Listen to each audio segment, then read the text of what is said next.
It is mid-October. Most of the Arctic's animals have migrated south to escape the winter freeze, but not the polar bear. Tornarssuk to the Eskimo, or one who gives power, the bear is a living symbol of the Arctic, encapsulating all of the region's beauty and its brutality. Standing up to 10 feet high and weighing up to 1,700 pounds, the grown polar bear is the world's largest carnivore, the unchallenged king of the Arctic's animal realm.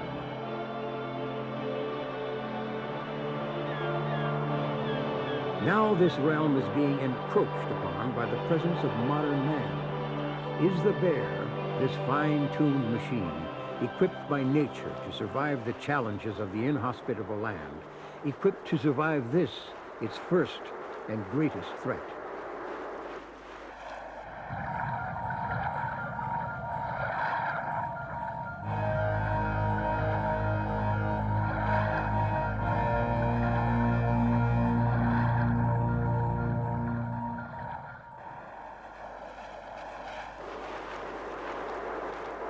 Eskimos believe the polar bear to be a higher being, belonging to a nomadic tribe that wandered the top of the earth in a never-ending search for prey.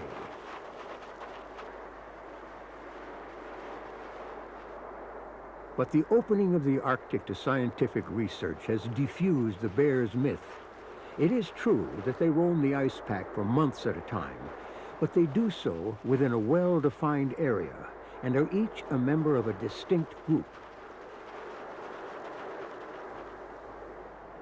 The world's population of 20,000 polar bears is spread throughout the Arctic in numerous separate colonies, from the Soviet Islands in the Far East to Alaska, including Norway's Svalbard Islands, Greenland, and Canada.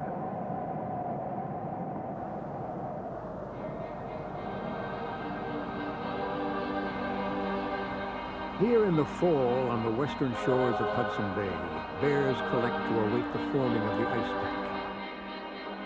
Highly solitary creatures, bears are rarely seen together. If passing another on its hunting trip, a bear won't come nearer than 100 yards to another, unless one has made a large kill.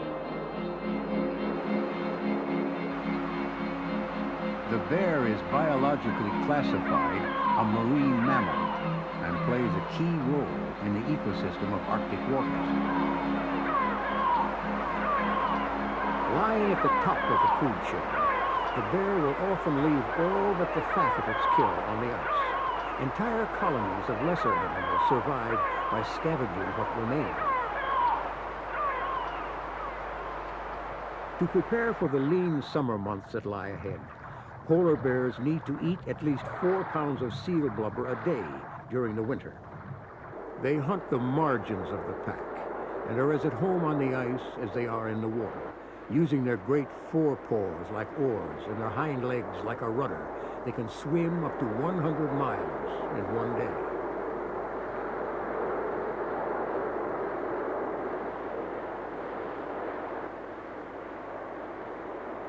The polar bear split away from its land relatives, such as the brown bear, some 2 million years ago, and has become completely adapted to marine life.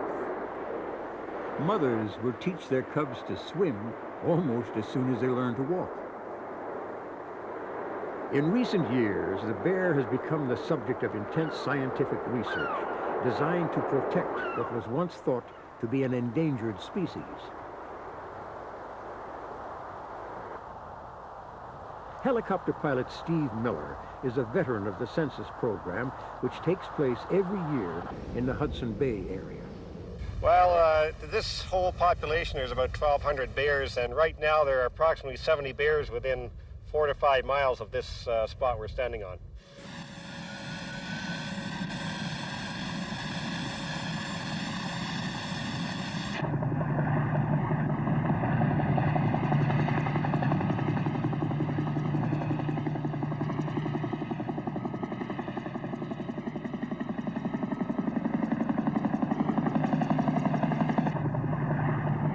En route to Hudson Bay, the helicopter passes over a group of caribou.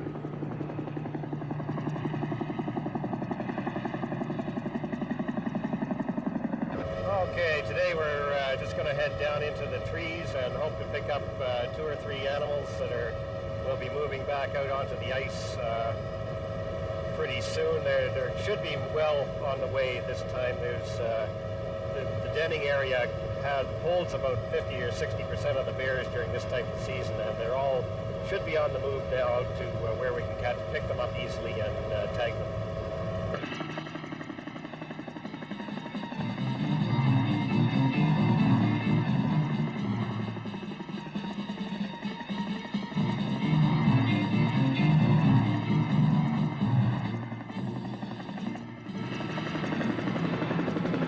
Since the studies began, over 3,000 bears have been tagged.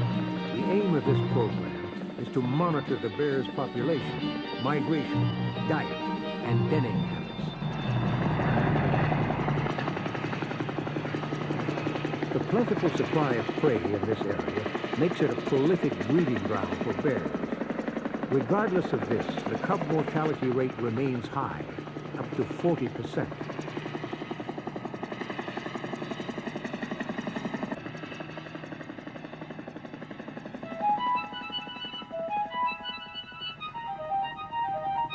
Born blind, deaf, and hairless, bear cubs are completely dependent on the mothers for up to 3 years. How well they learn to travel and hunt in this period will dictate their chances of survival.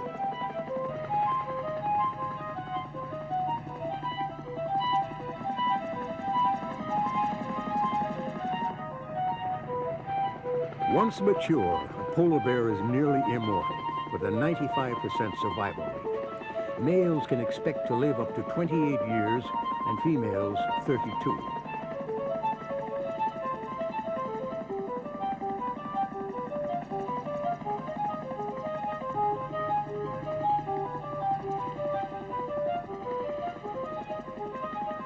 While the role of the female bear is primarily dedicated to the raising of cubs, the males spend the winter and spring as loners, constantly on the move across the pack, searching for food.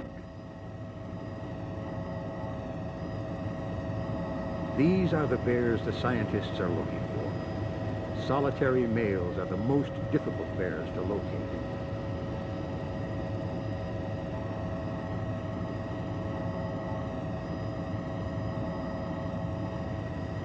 They've been known to travel incredible distances, up to 2,000 miles in 1 year. One was reputedly found far from its habitat, roaming the ice near the North Pole. It is stories like these that inspired some Eskimos to name the bear Pisugtooq, the eternal wanderer.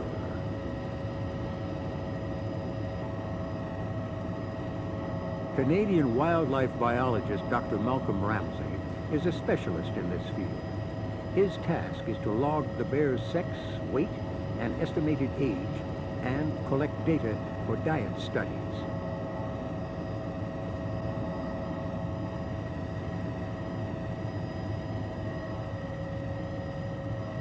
To study the bear close up, he uses a special rifle that fires a syringe filled with anesthetic.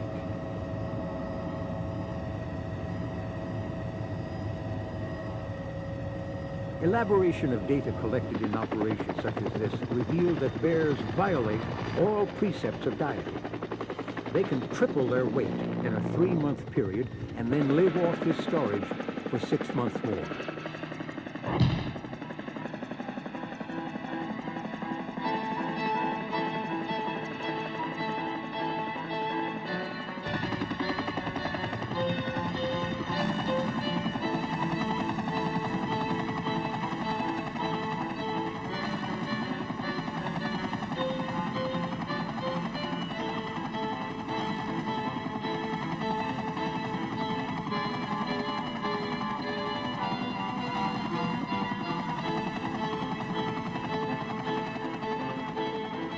The anesthetic will take several minutes to work. It will leave the bear with no harmful after effects.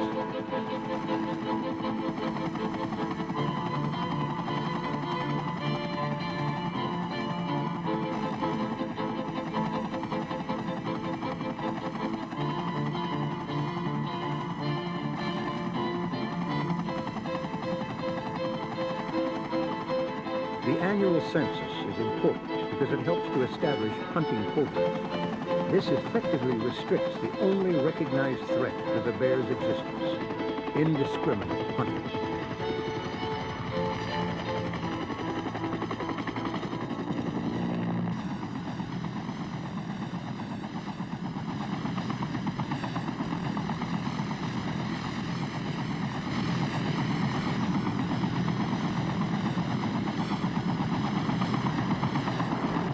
Dr. Ramsay will implant a tiny radio transmitter in the bear's ear, which, through a satellite hookup, will be able to pinpoint its location at any given time.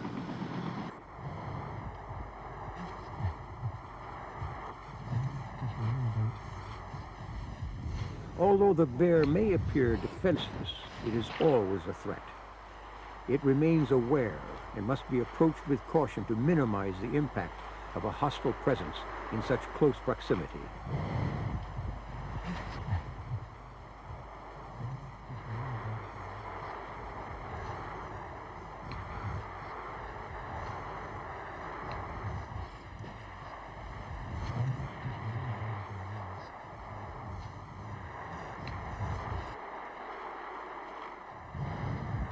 Once safety is assured, Dr. Ramsay's immediate concern is for the bear's health. This is penicillin we're giving to bears to help combat any infection that might account from the wound from the dart, and also from just our handling stress, but mainly from wound infection. And we find that when we handle the bears again, after several months, they have no infection from our handling. We catch the same bear as many as 5 or 10 times in its lifetime. They show great fidelity, tremendous fidelity to a discrete area. I don't know exactly where this bear was caught this summer, but next year we'll very likely find it right in this area again. He feels no pain, and he's just like a human being that is being under an anesthetic for an operation. So he will not remember this. He will wake up in about an hour and just can't remember what happened to him. And within half a day, he will be on his way again. This is a young male. He's about 3 years old. Do we have his weight yet? No, I'll go find out. Sure. I would say he's about 150 kilos. And when he's a full-grown male, he will be as heavy as 550 kilos. So he has many years yet to grow.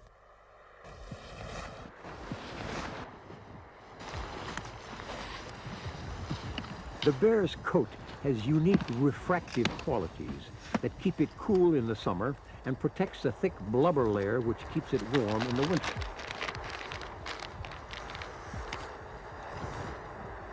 The polar bear represents the most advanced evolutionary adaptation of any mammal to conditions without food or water. It seems to be able to hibernate in its waking hours, fasting for great periods of time while continuing its normal bodily functions. This bear has not been feeding since July at the latest. So this bear has been fasting since July. It's now the end of October. So that's August, September, October. It's been at least 3 months, maybe 4 months since it last ate any significant amount. And it's been losing weight continuously.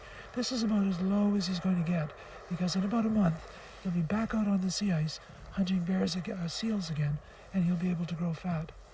And it's these fat reserves that the bears are living on during this long period of time that they go without eating. And polar bears may experience one of the longest fasting periods of any mammal known every year. Some individuals in the population, pregnant females, for example, may go as many as 7 or 8 months without feeding. So with Dr. Pond, we're trying to investigate this. Dr. Pond has come here especially to look at the adipose tissue dynamics in polar bears. Although there is still much to discover about the biology of the polar bear, there is increasing alarm about the high toxin levels recently found in bear fat.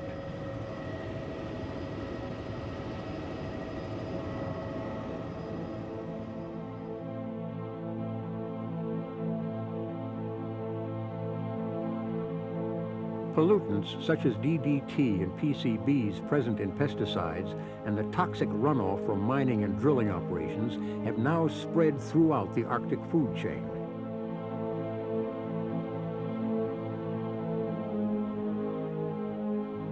Contamination levels are increasing and the long-term effects remain unknown.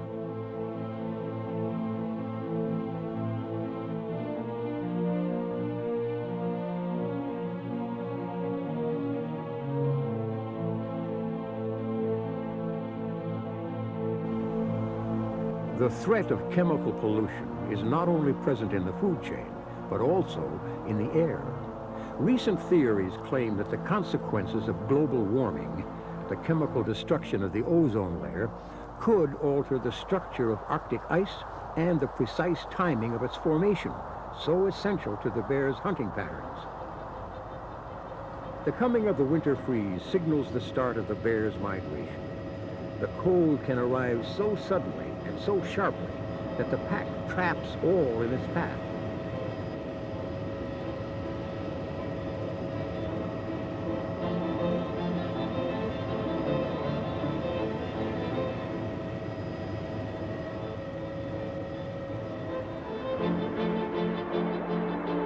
While man fears the onslaught of the Arctic winter, it is awaited anxiously by the bear. Until the bay waters are frozen over, attaching to the shoreline, the bears are cut off from their natural source of food.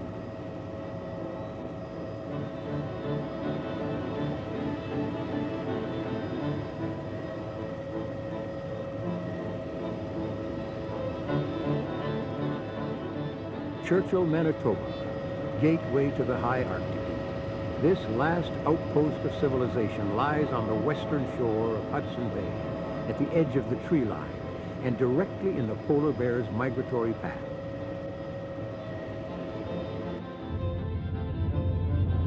People have lived here for 250 years, while bears have been here for millenniums and return every year. The residents of Churchill have learned to live with them, nicknaming the town the polar bear capital of the world and promoting it as a tourist attraction. Late fall is bear season. As many as 1,500 can be found on the western shore of Hudson Bay and 60 within the vicinity of Churchill.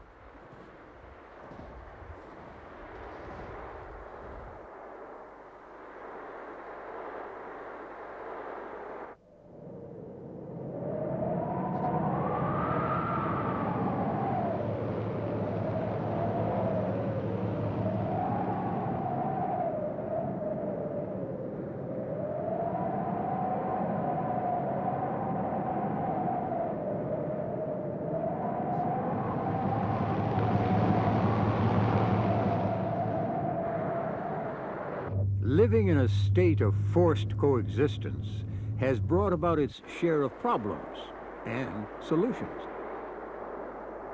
Where first the bears were often shot if they came too close, now a 24-hour bear alert service is in operation, dramatically reducing the number of bear killings.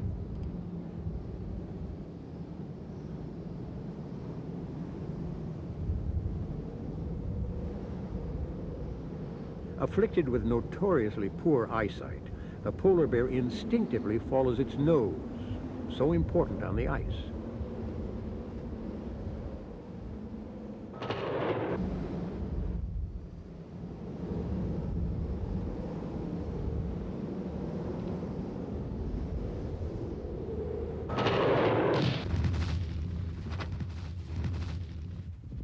Lured by new sense and natural curiosity, the bear comes ever closer to man. The Polar Bear Alert Service has become an integral part of town life. Churchill is now a testing ground to see how bears adapt to man's presence.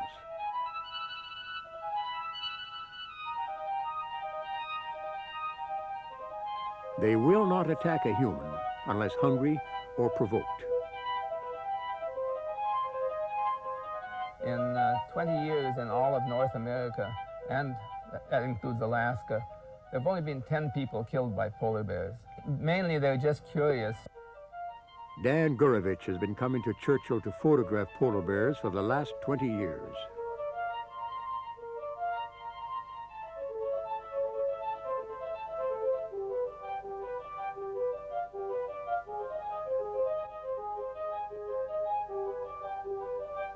I don't trust any bear, but if you get a young bear that's skinny, not very well nourished, be very careful. Of course, in Churchill, they've for the past 8 or 9 years, they've had a very powerful program to maintain the safety of individuals in the town.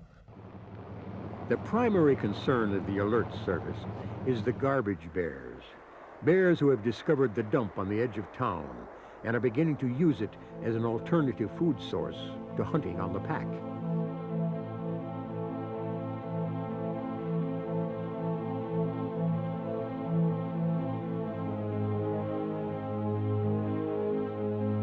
The bears are biologically adapted to eat nearly anything, regardless of the toxins it may contain, and the dump now supports an entire colony.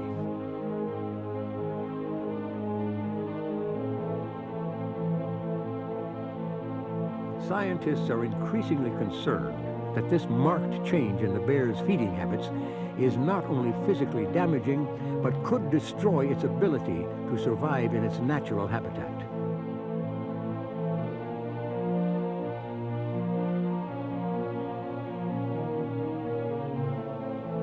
A gun loaded with blank cartridges provokes the bear into fleeing the dump.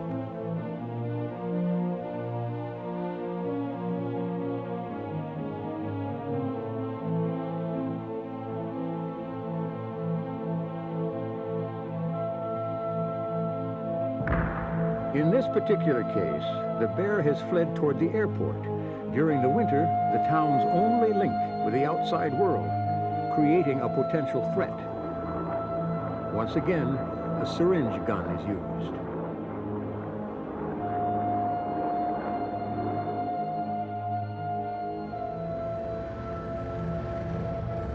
When the bear is caught, it will be marked with a number for future identification.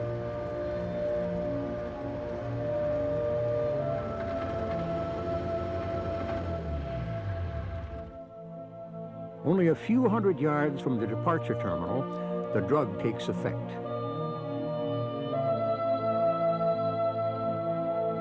For their own protection, repeat offenders are detained in the bear compound before being returned to the wild.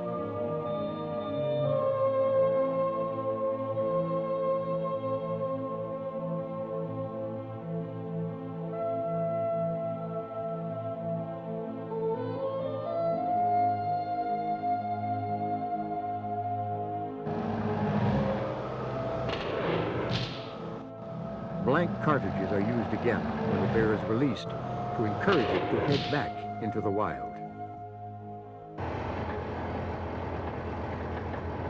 Special cases are flown out to an area several hundred miles away in the hope that they will return to their normal life on the ice.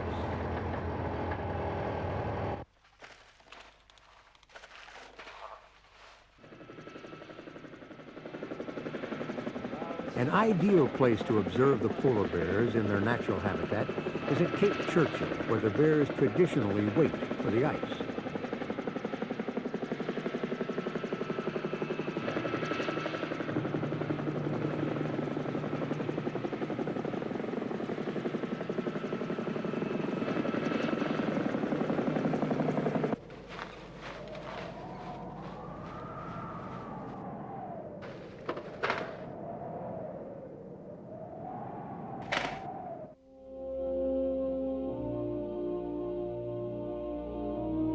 The bear's natural drive to conserve energy is most evident in its walk.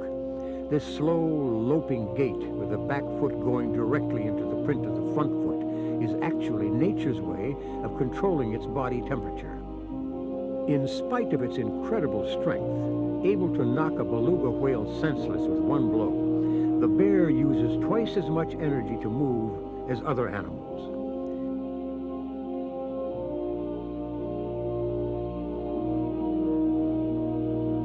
Its normal speed is 2.5 miles per hour, but the bear can explode into a 25 miles per hour run when hunting.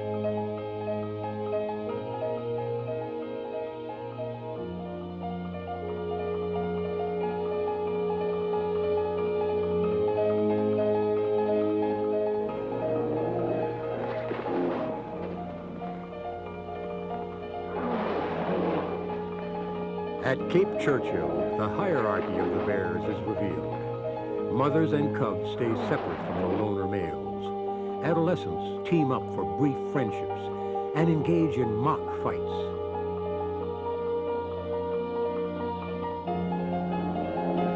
Careful not to injure each other, they test reflexes and timing, training for the upcoming winter hunt.